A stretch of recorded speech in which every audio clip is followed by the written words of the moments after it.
This morning on the front lines, the newest crop of medical workers are ready for battle. It wasn't an easy decision for everybody, but for me, it was the right thing to do. Rebecca Noonan, now a doctor, chose to graduate from medical school 1 month early. I definitely am uncertain. I am a little anxious about starting work in such a, crazy atmosphere, but I think I've been reminding myself that this is why I went into medicine. I want to help people. Noonan will join the fight in New York City, where the hospitalization rate is dropping, but the crisis is far from over. The coronavirus is killing nearly 800 people per day in New York State, as patients who were put on ventilators earlier in the outbreak lose their fight. It's a plateau. It has been flattening, but flattening at a terribly high level. As New York tries to get a handle on the virus, other hot zones are emerging.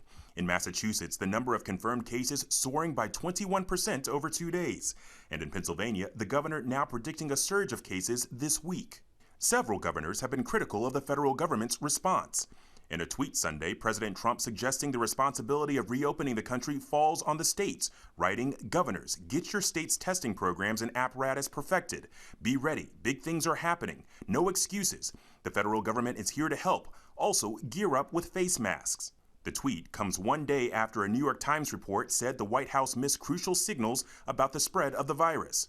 According to the Times, in a February 21st meeting, the White House Coronavirus Task Force decided they would soon need to move towards aggressive social distancing. But the president did not issue stay-at-home guidance until more than 3 weeks later. During that time, the number of known coronavirus cases in the U.S. skyrocketed from 15 to more than 4,000. Dr. Anthony Fauci acknowledges government inaction cost American lives. Obviously, you could logically say that if you had a process that was ongoing and you started mitigation earlier, you could have saved lives. Obviously, no one is going to deny that.